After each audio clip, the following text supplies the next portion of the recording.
Come back. Lesson 11, Algorithms. Introduction. An algorithm is a finite sequence of precise instructions for performing a computation or for solving a problem. The term algorithm is a corruption of the name Al-Khwarizmi, an astronomer and mathematician, a member of the House of Wisdom and Academy of Scientists in Baghdad, circa 780 to 850. Originally, the word algorithm was used for the rules of performing arithmetic using decimal notation.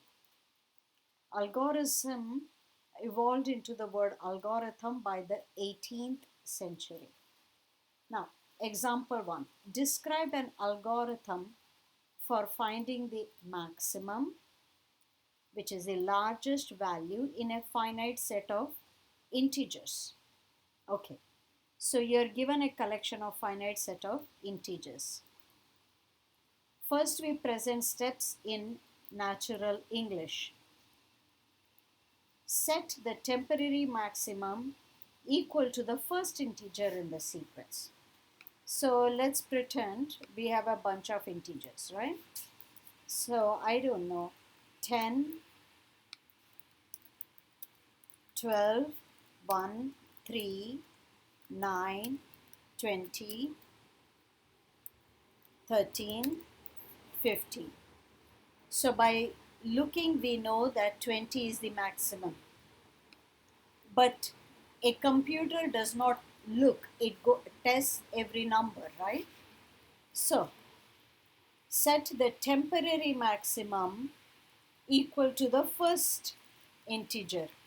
So temporary maximum equal the first integer. Now compare the next integer in the sequence to the temporary maximum. And if it is larger than the temporary maximum, set the temporary maximum equal to this integer. So this was the first time, right? Now second step, check the next one. Well, this is bigger than this. So you're going to replace temporary maximum to 12. Now repeat the previous step if there are more integers. Well, check the third number. Is the third number bigger than temporary maximum? No, it is not. So no change.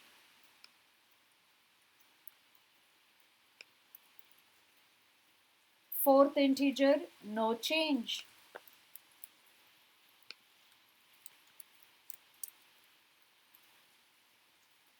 So 1, 2, 3, 4. Fifth integer, no change. Sixth integer will change. So fifth integer is no change. Sixth integer is changed. Changed to 20. And then seventh integer, no change. Eighth integer, no change. Sure. Oh, sorry, 20 here. We found 20 to be the largest. So you see, each step we are checking with the temporary maximum. So stop when there are no integers left in the sequence. Now the temporary maximum at this point is the largest integer. Okay. So this is going through first, second, so on, checking. Okay. An algorithm can also be described using computer language, but this may be difficult to understand if you do not know that precise language. So computer language like C++ or Python or Java, you need to know that language. But the ideas are going to be the same. So instead of using a particular computer language, a form of pseudocode will be used.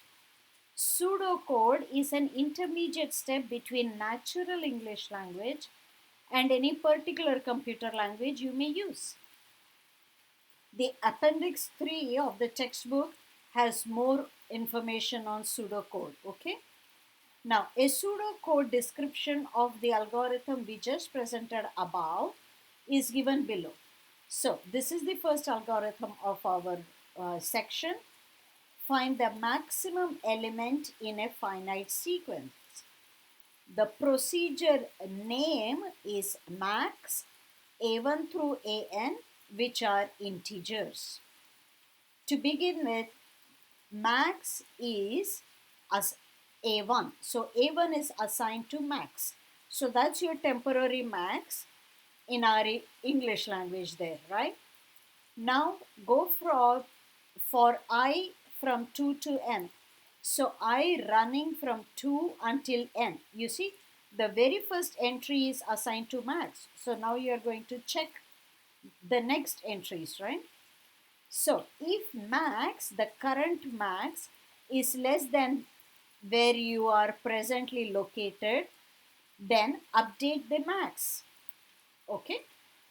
Then once you have gone through from 2 through n, the current max is your largest element, you're returning it. Returning it means that's the output of your code.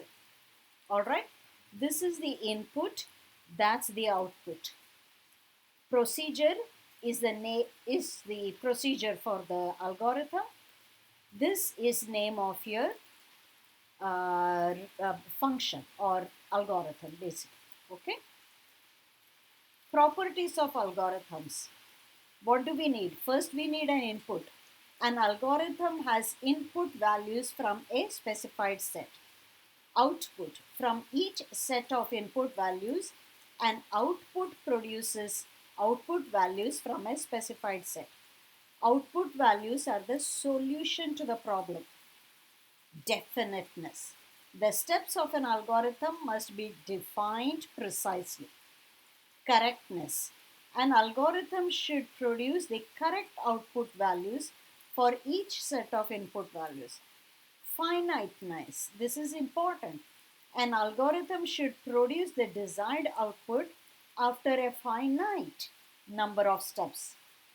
That finite could possibly be large, okay? But you have to finish after a finite set of steps. Otherwise, you are if you're going to take infinite number of steps, then a computer will not be able to handle it. Okay. Now, effectiveness. It must be possible to perform each step of an algorithm exactly and in a finite amount of time. Generality. The procedure should be applicable for all problems in the desired form, not just for a particular set of input values. For example, the one we just saw, okay, it worked for this collection of numbers. Can it work for some other collection of numbers? Maybe larger numbers, smaller collection, larger collection, and so on. Yes, it can. That means it is general. It doesn't only work for a particular case, it works in generality. Okay. So, show that our algorithm for finding maximum element in a finite sequence of integers has all the properties listed. Let's look for input and output. Does it take a, do we have to precisely say what the input is? We have here, you see, they are all integers. What about output? Are we precisely saying what is the output? Yes, we are. Okay. Definiteness. Is every step defined? Yes, this is definitely, there is no ambiguity here. There is no ambiguity in what is called a loop or assigning if a certain condition is met. So this is a conditional in your loop here. Okay. Correctness. Does the algorithm produce the correct output? Yes, it does. We just saw using an example and we can see that it will do so. Okay. Finiteness. Is this a finite number of, are you going to go over this finite number of times? Yes. This assignment happens only once for the very first element. After that, you are going to go checking for 2 to n, that is the remaining number of times. So that's n minus 1 times. You are going through this check and possible assignment. Okay.